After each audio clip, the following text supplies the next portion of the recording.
Então, pessoal, boa noite a todos. Sejam todos bem-vindos ao nosso primeiro encontro de palestras aqui do Laboratório Cearense de Diagnóstico. É com grande satisfação que nós recebemos a todos, né, colaboradores, parceiros e alunos que estão presentes. Nós agradecemos a presença de todos. Hoje é a nossa abertura e contaremos com a presença do Dr. Thales Monte Almeida, que estará dando início a esse ciclo de palestras, né? E o Dr. Thales irá falar sobre o tema aspectos interpretativos do hemograma, o que saber. O Dr. Thales, ele possui graduação em Medicina Veterinária pela Universidade Estadual do Ceará, fez residência multiprofissional em Patologia Clínica Veterinária pela Universidade Federal da Paraíba, Campina Grande, perdão. Concluiu o mestrado em Ciências Veterinárias pela Universidade Estadual do Ceará, cursou curso de Citopatologia pela Vet School São Paulo. Atualmente é servidor técnico administrativo, ocupando o cargo de médico veterinário da Universidade Federal do Agreste do Pernambuco. Então, Thales, nós lhe agradecemos pela sua disponibilidade de estar conosco hoje, contribuindo para o crescimento da medicina veterinária, em especial da área de diagnóstico. Então, a satisfação, um prazer e passo a palavra para você. Pode ficar à vontade. Boa noite a todos. É com um imenso prazer que eu estou hoje aqui.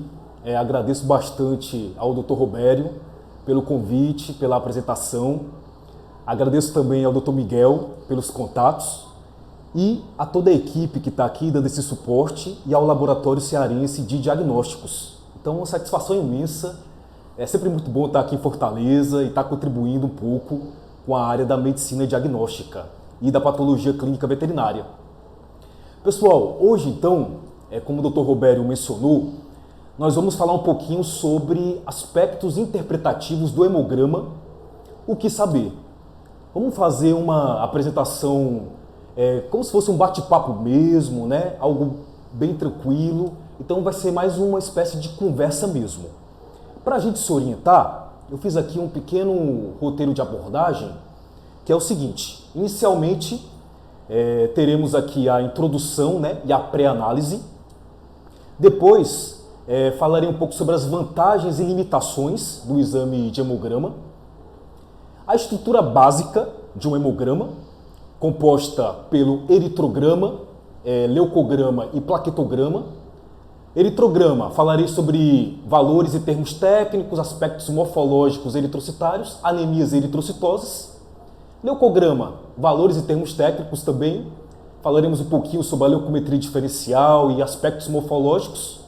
Algumas alterações leucocitárias, entre aspas, já coloco já para adiantar, alguns padrões de leucograma.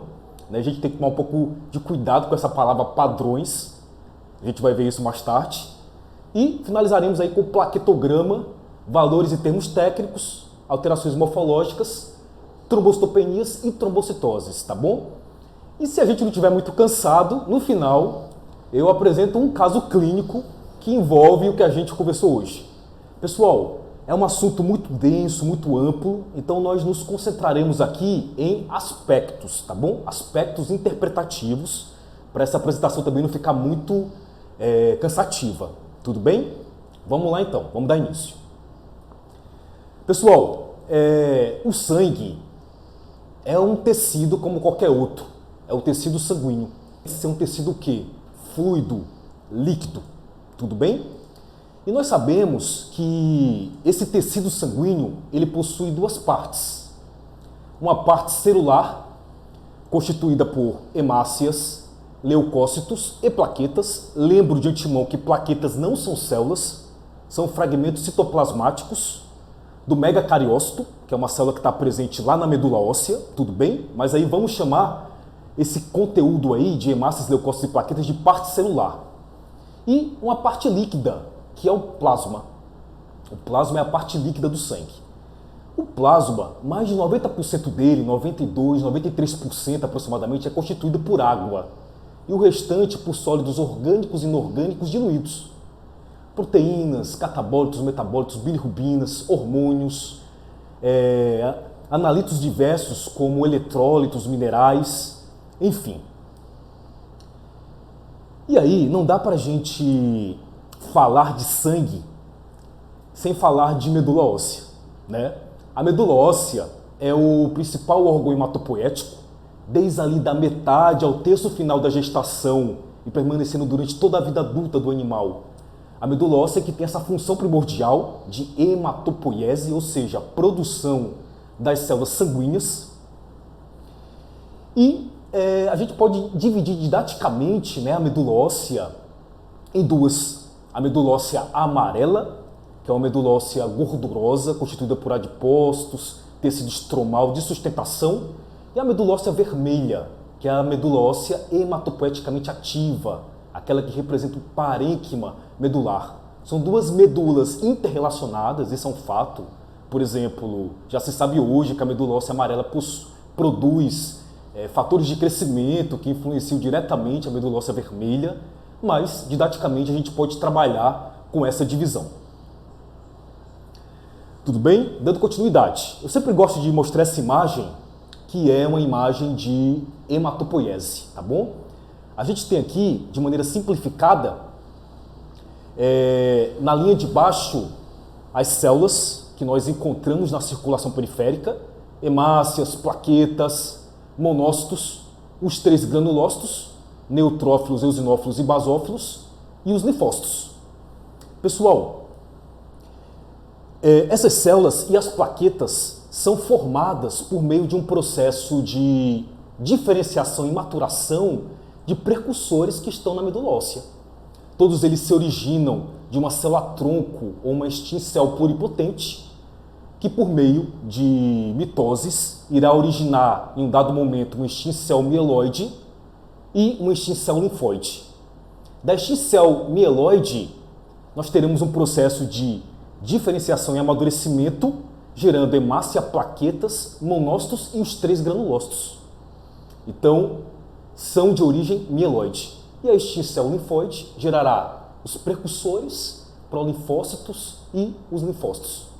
Tudo bem?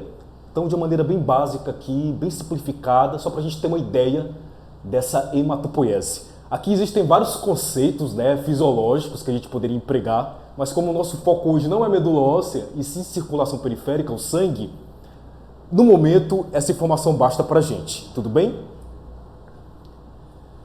Mas aí, antes de prosseguir, eu preciso mostrar também essa outra imagem para vocês. Pessoal, o raciocínio e a interpretação de hemograma fica mais profunda e assertiva se a gente tiver em mente a dinâmica hematológica. Ou seja, temos que considerar que existe a medula óssea, a circulação periférica e o tecido sólido. Então, é uma cadeia. Para a gente entender o que está acontecendo no sangue, a gente tem que pensar no que está acontecendo na medula e também na lesão no tecido sólido, por exemplo. Detalhe, aqui a gente tem vários subcompartimentos. Então, por exemplo, na medula óssea, nós temos aqui um compartimento proliferativo, um compartimento de amadurecimento. Dentro do compartimento de amadurecimento, nós temos um compartimento de reserva de células. E na circulação periférica, nós temos 2 compartimentos também. Ou, se vocês preferirem, pulso. Existe o compartimento circulante e o compartimento marginal. Ou seja, o compartimento circulante é aquele que representa as células que estão literalmente circulando. E o compartimento marginal são das células que estão aderidas ao endotélio vascular. Isso é muito importante também ter em mente, para a gente entender que existem alguns processos que mexem com medula e periferia, tem processos que mexem só com medula, tem processos que mexem só com a periferia, só com o sangue, só com o compartimento marginal. Então, quando a gente entende isso, a gente consegue interpretar melhor o hemograma.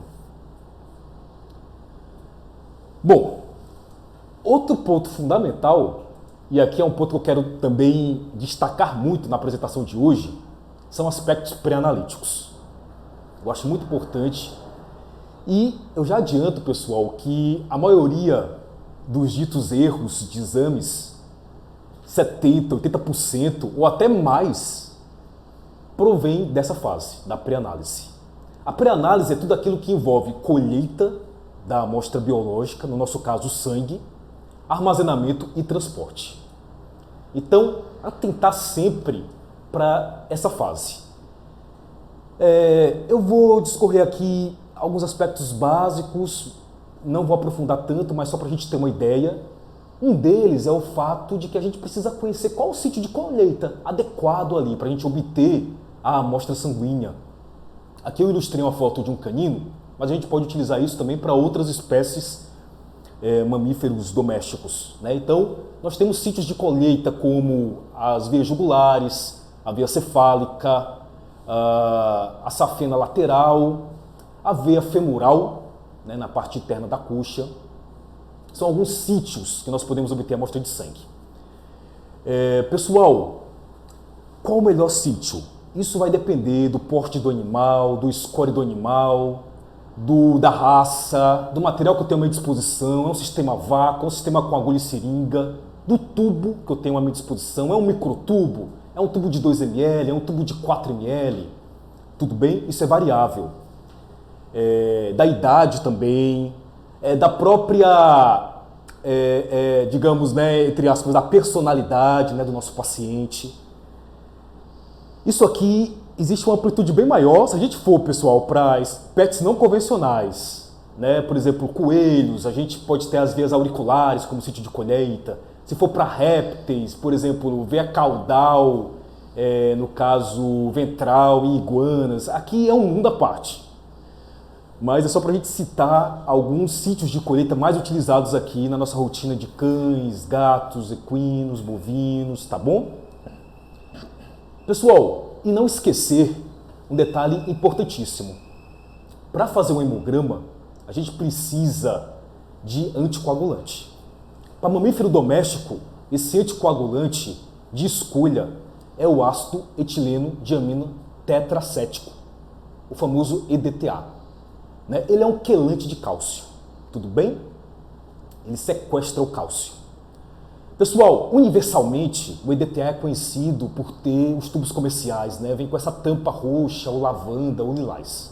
Então, se você encontrar aí um tubo com essa cor, representa anticoagulante EDTA, tudo bem? Existem tubos no mercado para 1 ml, para 2 ml, para 4 ml, outras apresentações também, às vezes não encontrado no Brasil, mas é bem variável. Pessoal, o que é importante aqui? Isso aqui é muito importante. Eu confesso para vocês que com meio ml dá para fazer um hemograma e sobra sangue. Mas eu não posso coletar meio ml de sangue e colocar num tubo para 4 ml. Um tubo de 4 ml tem EDTA ali suficiente para 4 ml de sangue. Pelo menos eu teria que preencher ali, vou ser um pouco crítico, 75% desse volume. Se eu só colocar meio ml num tubo de 4 ml, eu vou ter uma hemodiluição pelo EDTA. Isso dá diversas alterações, até mesmo um falso hematócrito, um hematócrito falsamente diminuído, crenação eritrocitária.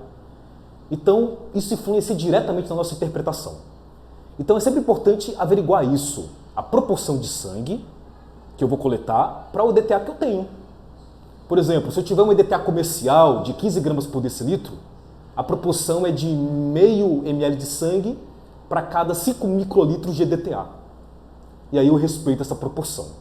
Então, isso é muito importante, tudo bem? Então, sempre atentar para esses fatores pré-analíticos, tá? Tanto para o bem-estar do paciente, quanto para uma interpretação segura do exame, quanto também para o bem-estar do patologista, né? Vamos seguir então. Pessoal, hemograma, falando agora um pouco mais aqui do hemograma, né, que é o nosso foco, a etimologia da palavra vem de aima e grama, né, que seria uma análise do sangue, né, uma análise gráfica do sangue, aí do grego, né, diretamente. Então, o hemograma é uma avaliação quantitativa e qualitativa do sangue. Para eu realizar um hemograma, eu utilizo várias técnicas. Mais uma vez coloquei aqui a foto, ó. sangue coletado, né, com EDTA, enviado para o laboratório, de preferência o mais rápido possível, mantido sob refrigeração. Depois que essa amostra chega ao laboratório, precisa ser feita uma triagem. Isso é fundamental. Essa amostra não pode ter fibrina, microcoágulos, coágulos. Tudo isso vai interferir diretamente no nosso resultado. Então, o patologista vai fazer essa triagem. É importante também, pessoal, logo depois que coletar o sangue, respeitando a proporção de anticoagulante, homogeneizar, tá bom? Fazer os movimentos invertidos, 10 a 15 movimentos pelo menos. O EDTA está ali, mas ele precisa diluir no sangue. Então, eu preciso sempre fazer os movimentos invertidos. Tudo bem? Então, não pode ter fibrina, não pode ter coágulo. E depois dessa amostra, pessoal, internamente no laboratório, ela vai ser processada. Para esse processamento vão ser utilizados aparelhos que vão ajudar, auxiliar no hemograma, como um contador automatizado de células, como uma microcentrífuga, técnicas de bancada, tudo bem, como a própria confecção do esfregaço sanguíneo e a microscopia, que eu sempre brinco que é a alma, né, do hemograma. É na microscopia que a gente vai fazer revisão em lâmina, análise morfológica, pesquisa de hemoparasitas, pesquisa de agregado plaquetário, e ali é que o patologista ele vai fechar o laudo. E aí já adianto, tá? Maquinograma não é hemograma. Então nós precisamos sempre do patologista, precisamos sempre da microscopia para ter um hemograma de qualidade que reflita o estado fisiopatológico daquele animal no momento e que tenha um ganho clínico. Porque se eu faço um exame que me prejudica mais do que ajuda, ele perde o objetivo. Então o exame precisa ter o quê? Um impacto clínico. Tudo bem? Pessoal, e quais são as vantagens, né, do hemograma? Muitas vantagens. Primeiro, é um exame de fácil emprego na rotina clínica, é um exame de triagem, de maneira geral, com um pouco de técnica, fácil de coletar, muita disponibilidade de locais que analisam, financeiramente acessível, relativamente falando, em comparação a outros exames mais complexos, digamos assim. É um exame que dá informações muito sistêmicas, porque o sangue vai refletir ali vários tecidos orgânicos, vários órgãos, então uma fisiopatologia ali bem muito sistêmica. Tudo bem que tem alguns sistemas que podem ter um reflexo menor no sangue, né? Por exemplo, o sistema nervoso, a gente pode ter um reflexo menor ali na circulação periférica, dependendo, claro, da enfermidade.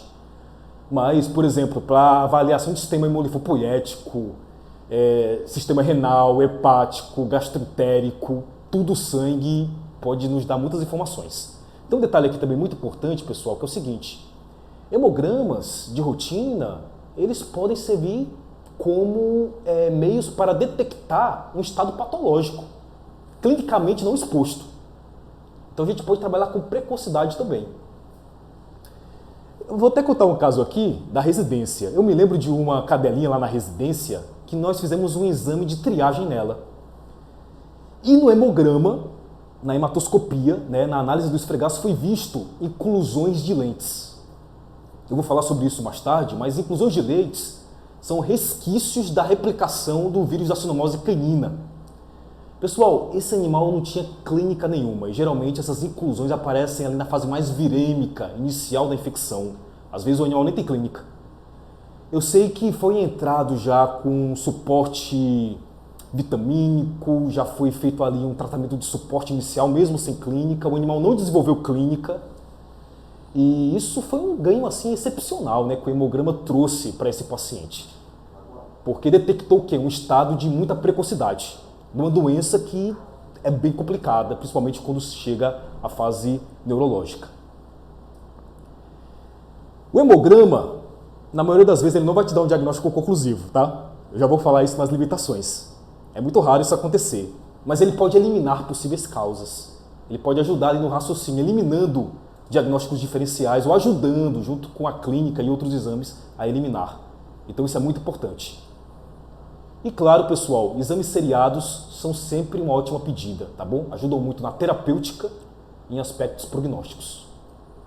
Exames seriados de, por exemplo, eu estou acompanhando o animal, né, faço ali semanalmente ou a cada 15 dias, isso te dá uma visão ali hematológica do caso muito mais ampla e complexa. Limitações, né? Evidentemente que eu não posso só vender o peixe aqui do hemograma, né? Toda a técnica diagnóstica tem vantagens e limitações, a gente tem que estar ciente disso. Limitações, como eu já disse, raramente, né, o hemograma vai te dar um diagnóstico conclusivo. Reflete estados fisiopatológicos focais naquele momento, por isso que é importante hemogramas seriados, né, para a gente ter um panorama ali do que está acontecendo. Então o hemograma vai refletir aquele momento, tá bom? Se o animal estiver muito estressado, vai refletir no hemograma. Se desestressar e fizer um novo hemograma, a gente vai ter um outro panorama. Então isso é muito importante. E claro, pessoal, limitações são os aspectos pré-analíticos, porque influenciam demais na qualidade do nosso exame. Eu já falei sobre isso, então não vou ficar discorrendo mais. Tudo bem até agora? Vamos lá então para a estrutura básica de um hemograma. Vamos lá. Pessoal, um hemograma ele é constituído basicamente por 3 partes. Eritrograma, informações a respeito das hemácias. Leucograma, informações dos leucócitos. E plaquetograma, informações das plaquetas. Todas essas 3 partes, elas possuem valores quantitativos e qualitativos. Muito importante que se diga isso. Existem dados numéricos e dados morfológicos. Tá bom? Pessoal, eu vou colocar aqui um outro detalhe. Isso de maneira geral, e de maneira geral não, né? Isso não faz parte do hemograma, mas é muito comum vir junto, às vezes, com o hemograma pela facilidade de obter essa informação quando a gente faz lá o microhematócrito para obter um hematócrito no hemograma, que é a concentração de proteínas plasmáticas totais. Não faz parte do hemograma, tá bom? Isso aqui é um dado de bioquímica, mas é comum, às vezes, liberar junto por conta de uma facilidade técnica de obter a PPT. Tudo bem? Por isso que eu coloquei de vermelho. Então, concentração de proteínas plasmáticas totais. Vamos falar agora sobre o eritrograma, então? Vamos começar agora sobre falar cada parte, tá? Então, vou começar pelo eritrograma. A gente vai falar agora, vai focalizar nas informações de série vermelha, de hemácias. Então, vamos lá. Como é que é constituído um eritrograma básico? Pessoal, um eritrograma básico, ele tem 2 subpartes. Ele tem os valores de massa eritrocitária. Quais são os valores de massa eritrocitária? Vocês já conhecem bem. Contagem total ou global de hemácias, que é o número total de hemácias por microlitro de sangue ou por unidade de volume de sangue. A concentração de hemoglobina, que é a quantidade de hemoglobina em gramas em 100 ml de sangue.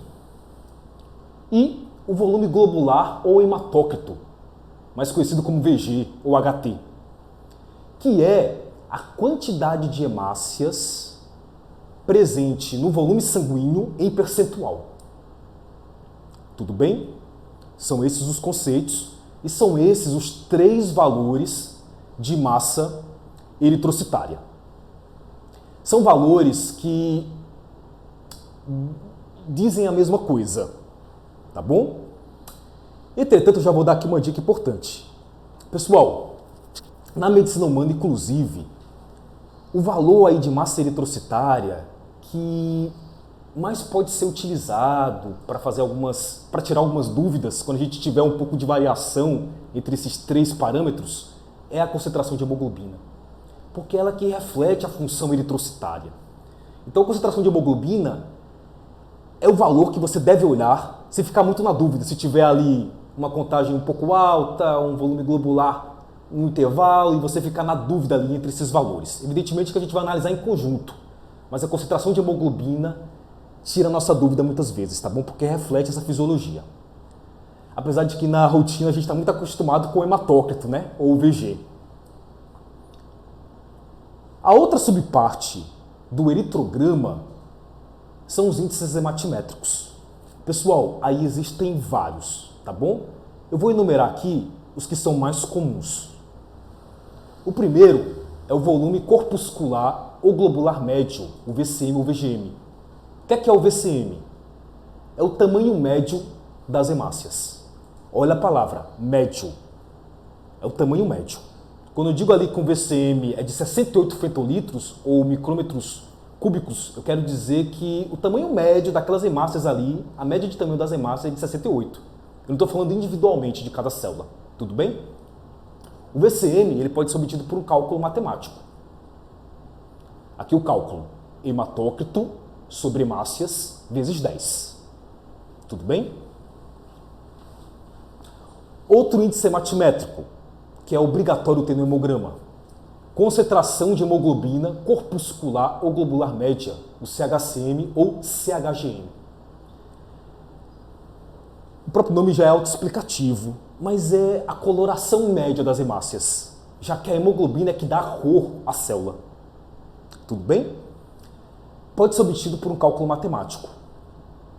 Na verdade, é obtido por um cálculo matemático. CHCM é hemoglobina sobre hematócrito vezes 100. Tudo bem?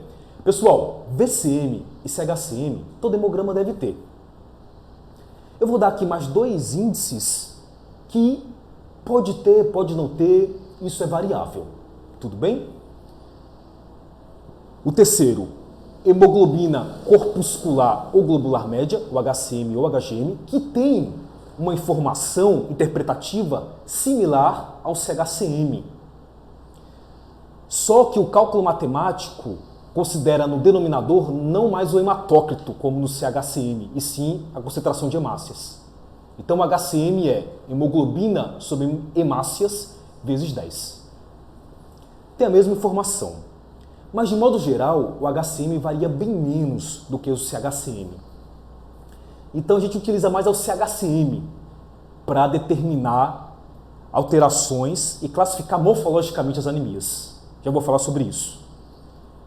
E esse índice, eu confesso que eu sou bastante fã desse índice, que é o RDW ou EDH, que é a extensão de distribuição do tamanho das hemácias.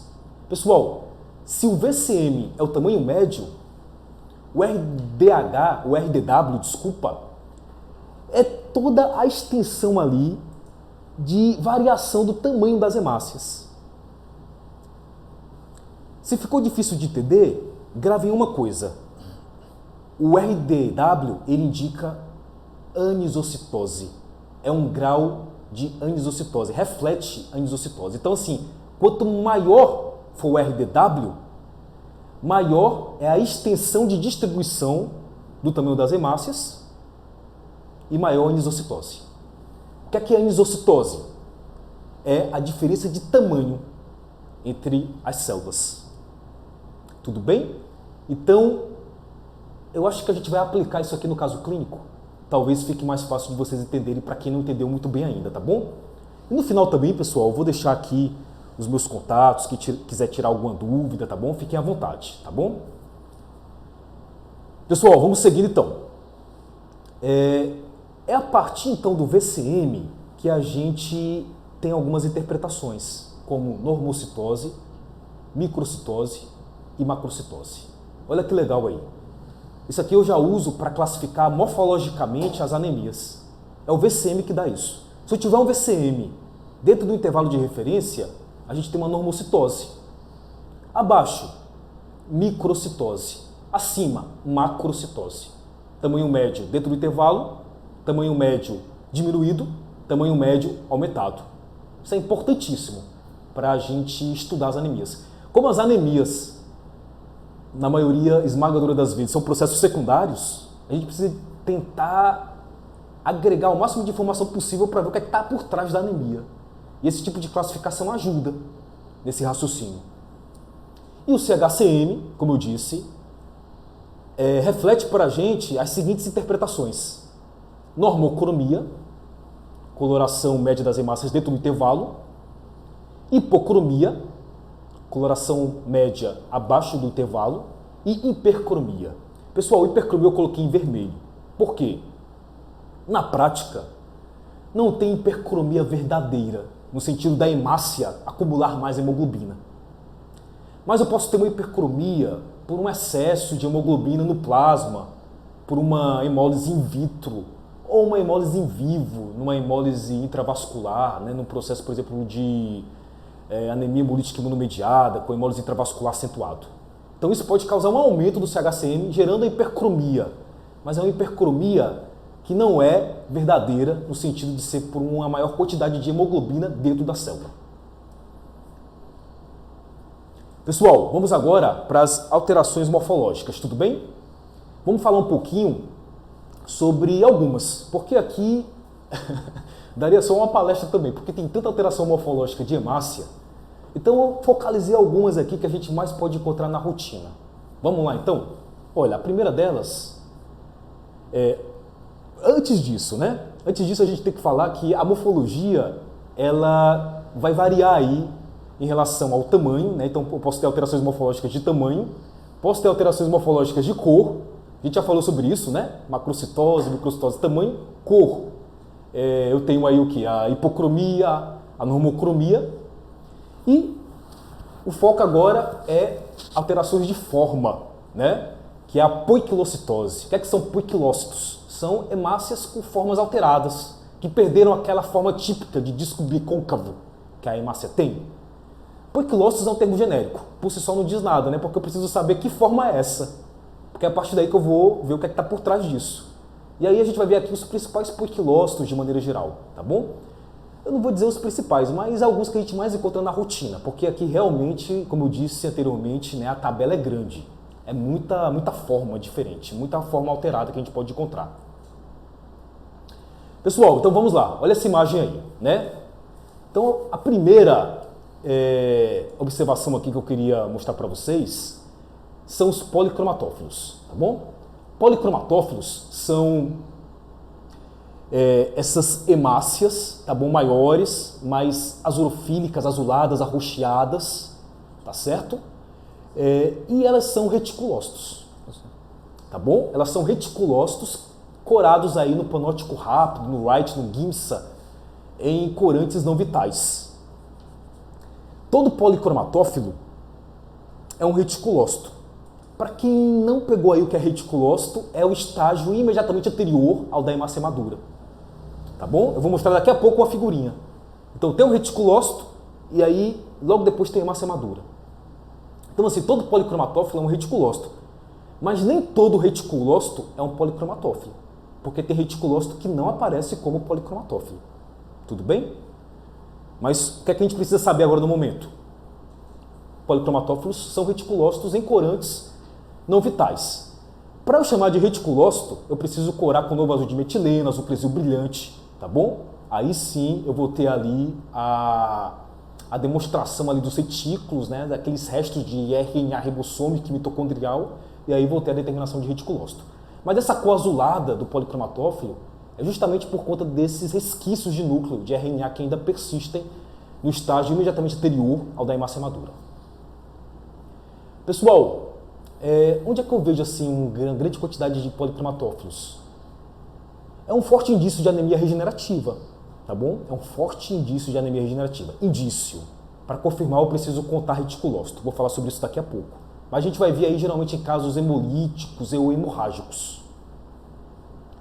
Rubricitose. O que é rubricitose? Ou normoblastose, né? Normoblastose é o termo mais utilizado na medicina humana. Ou eritroblastose também, se preferir. Posso usar qualquer uma dessas palavras, né, desses termos, são sinônimos aqui no nosso caso. Rubricitose indica um aumento de precursores nucleados das hemácias no sangue. Olha essa imagem aqui, pessoal, para a gente entender melhor. Essa imagem eu ilustrei simplificadamente, tá bom? A eritropoiese.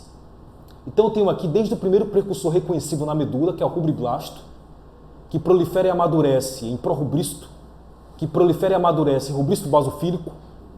Alguns rubristos basofílicos ainda proliferam, mas aí a maioria só amadurece em rubristo policromatofílico, que vai amadurecer em metarubristo, que vai amadurecer no reticulócito. E depois na hemácia madura. Pessoal, até a fase de metarubristo, a hemácia tem núcleo ainda, como vocês podem observar. Então, se eu tiver aqui, presença desses precursores nucleados no sangue, eu chamo de rubricitose. Até 5%, segundo algumas fontes, até 10%, pode ser normal, tá bom? Pode ser normal, vamos colocar essa palavra pode. Mas acima disso, eu considero geralmente acima de 5%, a gente já pode ter uma rubricitose. E aí precisa até fazer uma correção lá da leucometria global, mas isso aí deixa para o patologista, tá? É mais comum a gente ver metarubristo e rubristo policromatofílico. É extremamente incomum, por exemplo, a gente ver um pró-rubristo na circulação periférica, porque é uma célula muito imatura, tá bom? Isso pode acontecer em processos de deseritropoiese, em neoplasias, mas é outra história. Mas de rotina a gente vai ver mais metarubristo e rubristo policromatofílico. Anemias regenerativas, processos hemolíticos, processos hemorrágicos, o mesmo pensamento ali dos policromatófilos, tá bom? Na verdade, esse slide todo a gente vai mais aplicar para o mesmo raciocínio, mas indícios de regeneração, hemólise, hemorragia. Processos hemolíticos e hemorrágicos costumam ser processos o quê? Responsivos. A medula costuma responder. Eu vou pontuar isso também daqui a pouquinho. Pessoal, mais duas inclusões aqui no caso. Corpúsculos de Hall-Joly. O que é que são corpúsculos de Hall-Joly? Restos de RNA ribossômico, resto de núcleo que permaneceu na hemácia madura. Tá bom? Tá aqui uma foto, ó, aparece na hemácia como uma estrutura circular, azurofílica, bem redondinha. Um azurofílico bem homogêneo. Corpúsculo de Hall-Joly. Animais esplenectomizados podem ter um aumento da quantidade de Hall-Joly, porque é o baço que faz essa retirada dessas estruturas da circulação periférica, tá bom? Mas o pensamento aí é também indício regenerativo, é o principal na rotina clínica. Hipotilhado basofílico, mais comum em bovinos, que são agregados de ribossomos que permaneceram na hemácia madura. Aqui está uma imagem, são estruturas pontiformes, também azurofílicas, e geralmente indícios também de anemia regenerativa. Eu posso ter outros processos também, intoxicação por cobre, se eu não me engano, pode estimular apotilhados basofílicos, mas de maneira geral a gente vai ter isso mais em anemias regenerativas, indícios de anemias regenerativas, tá bom? É o que a gente mais aplica na rotina. E aí se eu penso em anemia regenerativa, eu penso em hemólise ou hemorragia. Vamos seguir então. Aglutinação e rolô eritrocitário. Olha aqui essa imagem, que bonita, né? Eu tenho aqui, ó, hemácias empilhadas, como se fossem moedas uma em cima da outra que foram derrubadas. Isso é o rolô eritrocitário. Rolô eritrocitário é essas hemácias que se empilharam, digamos assim. Isso se dá por uma atração ali de cargas elétricas negativas entre as hemácias e as proteínas do plasma. Não é um processo mediado por antígenos. Tudo bem? Se eu diluir esse sangue e for diluindo, esse rolô ele vai desaparecendo. Rolô eritrocitário, principal aplicação, indica uma hiperglobulinemia na maioria das vezes, um sangue mais viscoso. Pessoal, a gente tem que também ter em mente a espécie que a gente está trabalhando. Equinos, por exemplo, podem ter até 4 cruzes de rolô eritrocitário de maneira normal. Felinos, 2 cruzes. Quando eu falo 2 cruzes, é moderado. Quando eu falo 4 cruzes, acentuado. Então o equino é normal você ter rolô eritrocitário. Você viu ali um sangue de equino, é normal você ver as hemácias empilhadas. Não é porque ele está com hiperfibrinogenemia ou hiperglobulinemia. Pode até ter, mas na maioria das vezes é o sangue normal. Agora um cão, uma cruzinha de rolô no máximo. Então se eu ver rolô aí no cão moderado, acentuado, pode indicar hiperproteinemia, tá bom? Uma maior hiperviscosidade sanguínea, tudo bem?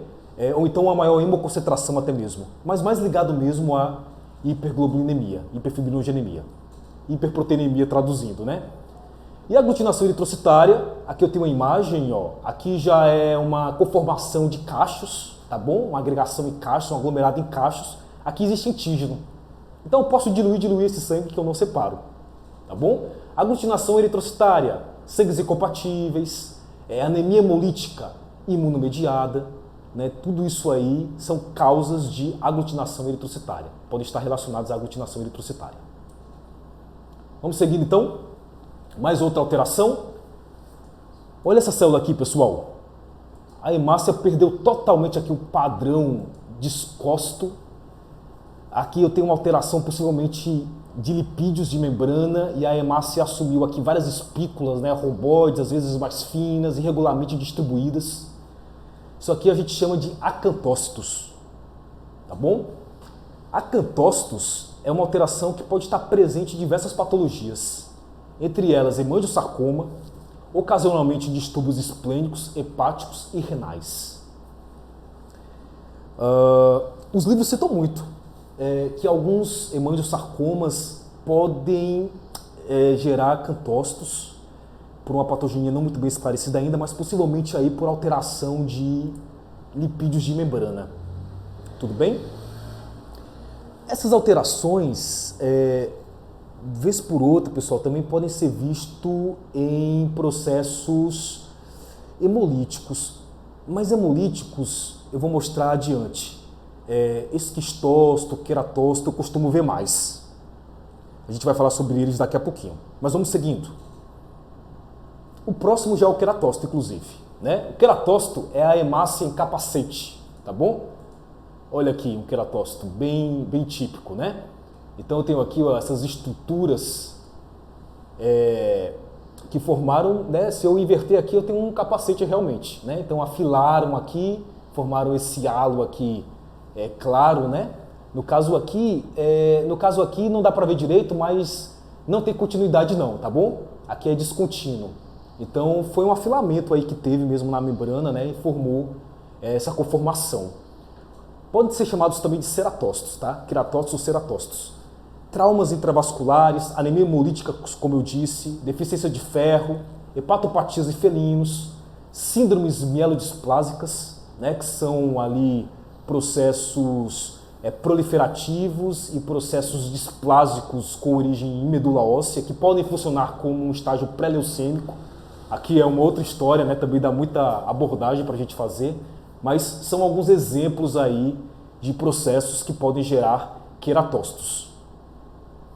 E aí, pessoal, por exemplo, imaginem bem, se uma estrutura dessa aqui, afilada, fragmentar, ou esse mesmo queratócito for fragmentando, ele vai gerando o quê? Pequenas estruturas particuladas, né, provenientes ali de uma hemácia que fragmentou. Essas estruturas, como essa aqui da imagem, vocês conseguem ver? Isso aqui nós chamamos de esquistócito ou esquizócito, tá bom? Então, esquistócito ou esquizócito são oriundos aí de trauma eritrocitário, trauma intravascular, podem ser oriundos de queratócitos. Nós podemos observar também anemias hemolíticas, SID, ou coagulações intravasculares, vasculites, hemangiosarcomas, endocardites. Pessoal, muitas vezes essas alterações não têm uma patogenia muito bem esclarecida. Muitas vezes são observações ali, achados, tá bom? E que são transmitidos aí na literatura. Mas muitas vezes com dúvidas aí como é que é essa patogenia exata. Quero mostrar para vocês ainda uma outra alteração morfológica, que é essa hemácia aqui, que ela possui também várias estruturas de membrana espiculadas, como se fosse uma engrenagem, porém bem irregulares, bem menores do que a dos acantócitos. E a gente chama isso aqui de crenação, né? O termo técnico, na verdade, é equinócito. Pessoal, na verdade existem vários tipos de equinócito. Existe o equinócito artefatual, que seria a hemácia crenada, e existem equinócitos patológicos, que são mais raros. Na verdade, existem vários tipos de equinócitos patológicos. Existe o tipo 1, existe o tipo 2, existe o tipo 3, tá bom? Então existem vários tipos. Pessoal, equinócitos, eles podem ser oriundos tanto de artefatos, como de desidratação hiponatrêmica, hipocloremia, exercício extenuante, envenenamento por serpentes, como cascavel e coral, tá bom? Esses envenenamentos até causam tipos específicos de equinócitos, né, que são esferoequinócitos.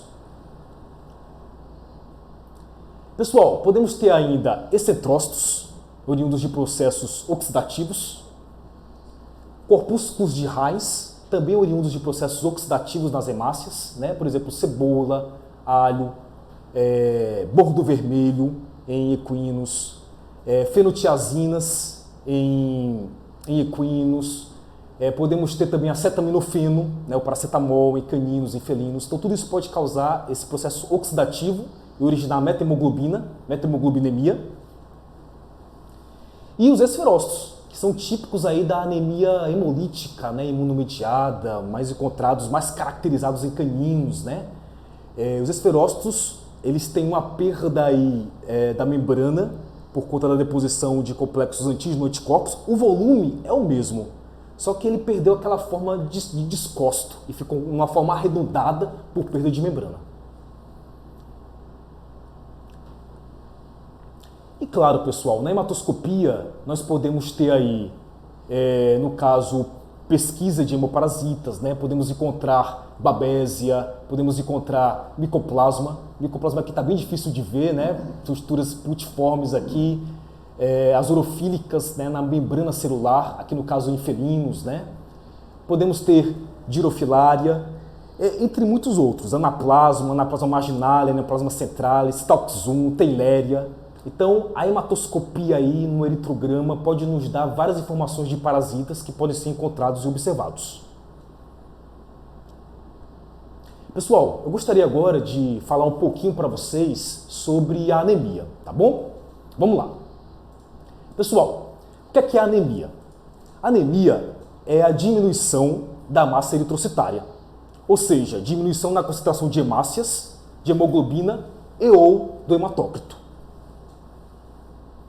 A anemia pode ser classificada sob diversas óticas. Nós temos uma classificação que leva em consideração a resposta medular, a morfologia e a fisiopatologia.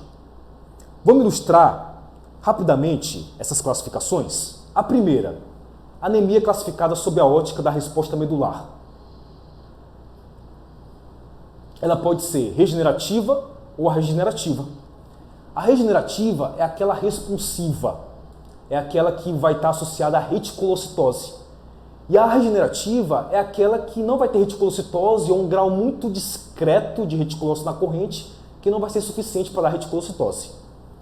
Existem, pessoal, as chamadas anemias semi-regenerativas, que são aquelas, por exemplo, alguns autores classificam a deficiência de ferro inicialmente como semi-regenerativa. Mas geralmente essa deficiência de ferro vem de gastrites, de úlceras gástricas, né? Então é uma hemorragia que está ali por trás. Ou seja, a semi-regenerativa é aquela que dá uma regeneração, mas muito discreta. Mas eu utilizo mais esse binômio, de regenerativa ou a regenerativa. Mas deixa esse adendo para vocês que vocês podem encontrar essa forma intermediária, que é a semi-regenerativa.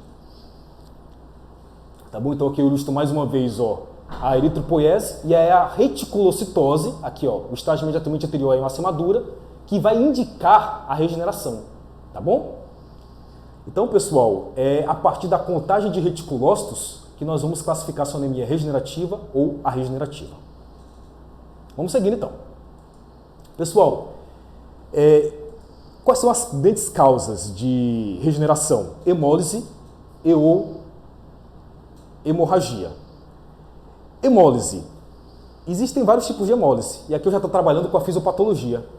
Anemia hemolítica imunomediada, tá bom? Que é aquela anemia que pode gerar esferocitose, pode ser primária ou secundária. Anemia hemolítica infecciosa, né? Então, por exemplo, anemias hemolíticas por babesiose, anemias hemolíticas por anemia infecciosa equina, anemias hemolíticas por micoplasmose, por anaplasmose, tristeza parasitária bovina. Então são todas anemias hemolíticas infecciosas de agentes hemotrópicos. Anemias hemolíticas congênitas, por exemplo, deficiência de algumas enzimas que atuam na glicólise, né? Como deficiência de fosfofrutoquinase, de glicose C-fosfato desidrogenase. Por exemplo, cães da raça Springle Spaniel inglês pode ter uma deficiência aí de fosfofrutoquinase. Então são anemias hemolíticas aí de origem congênita. E as anemias hemolíticas hipofosfatêmicas, né? Bovinos ali, por exemplo, 3 a 8 semanas pós-parto, podem ter uma baixa de fosfato, de fósforo, e hipofosfatemia pode gerar hemólise. Pessoal, bebeu uma água aqui, agradeço a equipe aqui pela água, viu?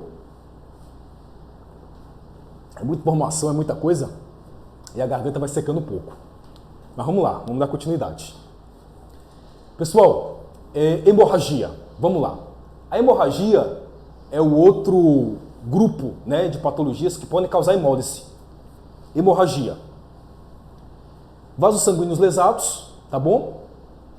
E presença de endoparasitas e ectoparasitas. Então tudo isso aí pode gerar quadros hemorrágicos e a hemorragia ela tende a gerar regeneração. Mas detalhe, a hemorragia ela gera uma resposta regenerativa inferior à hemolítica de maneira geral. Então é na hemolítica que a gente vai achar reticulocitoses mais o que? Elevadas, acentuadas. Tudo bem?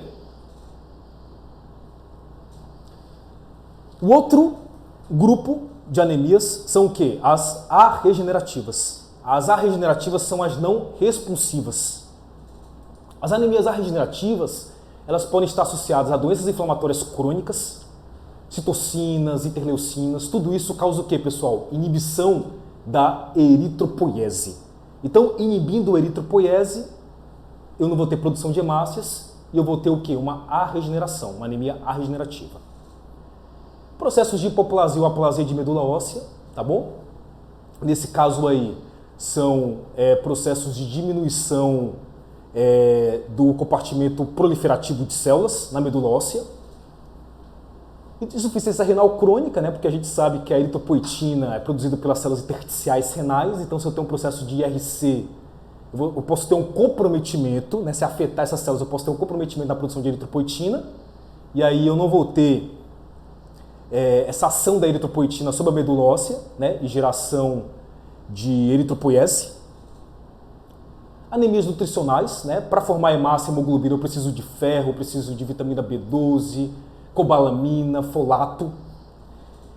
E neoplasias e deseritropoieses, né? A gente sabe, pessoal, que, por exemplo, uma leucemia, né, pode causar uma amelofitise, ou seja, substituição do tecido hematopoieticamente ativo por um tecido que não tem origem hematopoética. Isso vai causar o quê? Perda de massa eritrocitária, né, de compartimento de maturação funcional de hemácias, e isso vai gerar o quê? Anemia, quadros de arregeneração. Pessoal, em relação à classificação morfológica, as anemias podem ser de vários tipos. Não vai dar tempo aqui da gente explorar cada uma delas, mas o que eu quero dizer para vocês é o seguinte. Dica: anemias macrocíticas e hipocrômicas costumam ser, na ótica medular, as regenerativas. Então, anemia na classificação morfológica macrocítica e hipocrômica costuma ser regenerativa. Anemias por deficiência de ferro costumam ser o quê? Arregenerativas, né?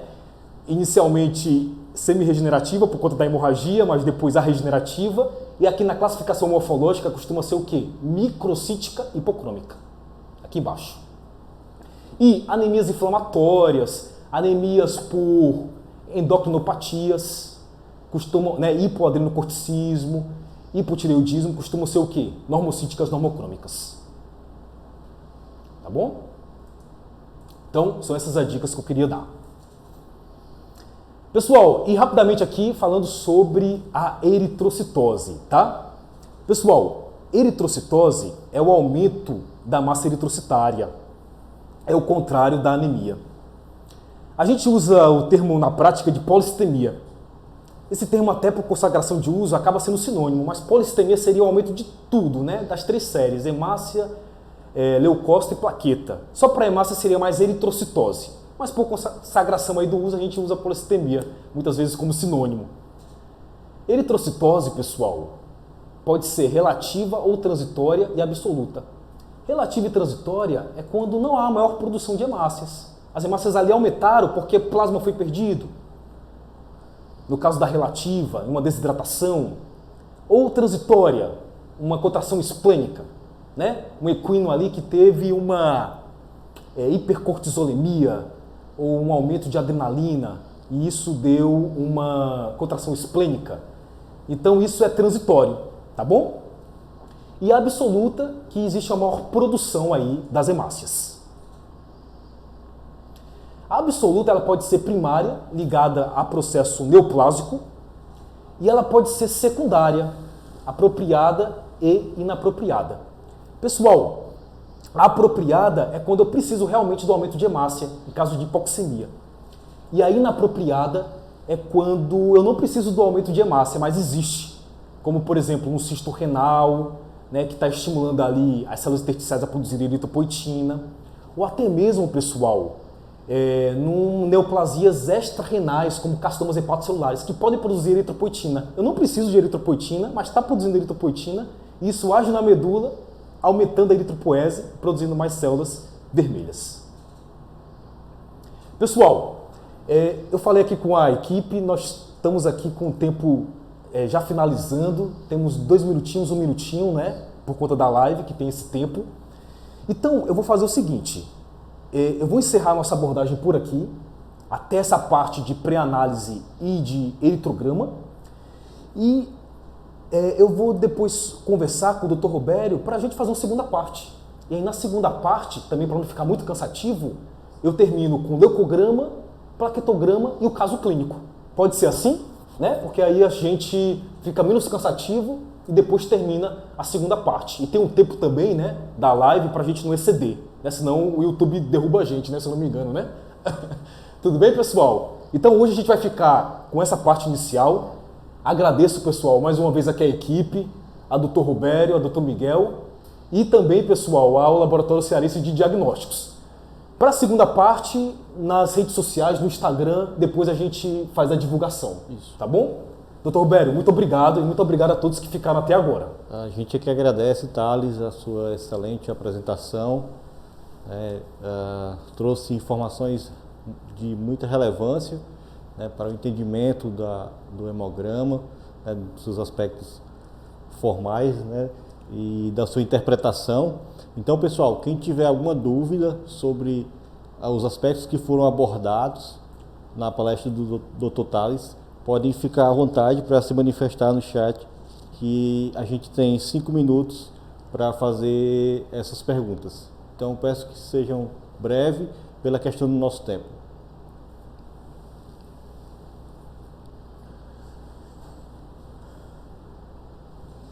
Então, enquanto a gente aguarda as perguntas, Thales, a gente queria fazer uma pergunta que eu acho que é importante para todos os clínicos. Os aspectos pré-analíticos são muito relevantes para o patologista, né? Quais são as orientações que você passaria para os clínicos, para os cuidados nessa questão da coleta, do transporte, acondicionamento do sangue? Perfeitamente. Ótima pergunta essa. Como a gente destacou, a pré-análise é onde acontece a maior parte dos erros dos exames, né? Então, não é na análise, não é na pós-análise, e sim na pré-análise, toda essa parte de colheita, armazenamento e transporte. Pessoal, o que a gente precisa sempre é atentar para as boas práticas de colheita, armazenamento e transporte. Essa é a dica básica, né? Então, uma coleta de sangue sem venopunções repetitivas, né? A gente ter sempre em mente, né, coletar e saber coletar mais de um sítio, né? Porque se tem aquele sítio, deu algum problema, o cãozinho tirou a pata, aquele sítio vai ficar inviabilizado para aquele momento, para uma recoleta, então precisa abordar outra pata, ou então uma jugular, ou então uma outra área. Então, muito importante a colheita. Então, uma colheita rápida, né? Sem uma pressão excessiva quando eu estiver ali aspirando o sangue, né? Se for um sistema a vácuo, respeitar ali direitinho o vácuo timer. E é importante, claro, a homogeneização logo depois da colheita. Não adianta ter o EDTA ali na quantidade certa, o sangue certo, e não homogeneizar. Então, é muito importante fazer a homogeneização, os movimentos invertidos, para o EDTA diluir na amostra. Importante respeitar a proporção EDTA-sangue, isso é fundamental. Vai coletar meio ml de sangue? Pega um tubinho para meio ml. Vai coletar 4 ml de sangue? Pega um tubinho para 4 ml. Tudo bem que às vezes é um pouco complicado, mas pelo menos colocando ali uns 75% ali daquele volume, já está ótimo. Já não vai dar interferência de impacto clínico, impacto interpretativo. Acondicionamento, pessoal, transportar refrigerado, tá bom? Eu sempre indico até 12 horas, é o que eu sempre indico. Existem fontes até 24, existem fontes que, segundo alguns parâmetros, até 48. Existem até algumas fontes que, segundo alguns parâmetros, até 72. Mas eu me lembro que a gente fez um trabalho na graduação e a gente viu ali que até 12 horas não tem alteração em hemácia, em hemoglobina, mas depois de 12 horas nós já verificamos nesse nosso trabalho alteração em plaqueta e leucócito. Então, assim, é muito variável essa questão do tempo. Varia muito de literatura para literatura, mas até 12 horas é garantido. Transportar na refrigeração, não deixar o sangue em contato direto com o gelo, tá bom? Isso pode dar hemólise, então isola. O gelo é para refrigerar o ambiente, tudo bem? E são esses os cuidados, doutor Roberto, que eu passaria. Muito bem, Thales. A gente agradece e tem uma pergunta aqui no chat. Ok. O Mário Façanha pergunta como avaliar a resposta medular, anemia em equinos. Olha, ótima pergunta essa, porque assim, o equino, ele não libera reticulócito para a corrente, né? Então nós não vamos ter reticulocitose. Pessoal, a resposta aí, a nível analítico, seria medula. Porque na medula que eu veria uma hiperplasia eritroide associada a eritropoese eficiente. Então seria pela avaliação medular, se eu quiser ali uma avaliação analítica mesmo. Porque pelo sangue a gente vai ficar realmente com essa deficiência. Agora, entretanto, eu posso ter ali talvez alguma macrocitose, unindo com a clínica, a gente possa sugerir de maneira geral, mas não dá para comprovar só pela circulação periférica.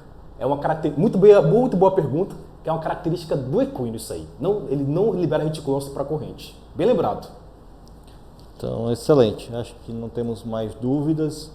Então, pessoal, nós queremos agradecer ao Dr. Thales pela sua disponibilidade. Obrigado. De estar conosco aqui nesse momento, trazendo essas informações que são de grande relevância para todos nós, né? O conhecimento, ele é muito importante. Então, o Laboratório Cearense de Diagnóstico agradece a todos, em especial ao Dr. Thales, pela sua disponibilidade, né? E hoje foi a primeira palestra e tem mais uma pergunta para finalizar, tá? Pela questão do nosso tempo, vai ser a última pergunta. Então, a Orlandina, ela perguntou qual é fundamental o controle da qualidade em todas as fases, principalmente na coleta? Exatamente. A afirmação está corretíssima, Orlandina. Controle de qualidade é fundamental para a medicina diagnóstica, para os laboratórios, para os patologistas. Todas as fases são essenciais, né? Uma fase analítica de controle de qualidade fino, rigoroso, tá bom? Uma pós-análise interpretativa associada à clínica, interpretação sempre associada à clínica, e a pré-análise. A pré-análise, ela é fundamental. Um bom hemograma, ele vai estar diretamente, um reflexo dessas três fases. Então não dá para ter um bom hemograma se a gente não tiver um controle de qualidade fino em cada uma dessas fases. Então a afirmação está perfeita. Então, muito obrigado, pessoal, pelas perguntas. Acompanhe a gente pelas redes sociais. O nosso ciclo ele vai continuar. Então, daqui a 15 dias haverá nova palestra. Então, acompanhe pelas redes para que vocês possam estar acompanhando e participando também dos nossos eventos. Tá certo? Então, agradeço novamente ao Thales, em nome do laboratório, e a todos que participaram. Então, nós desejamos boa noite a todos e até o próximo encontro. Obrigado, boa noite.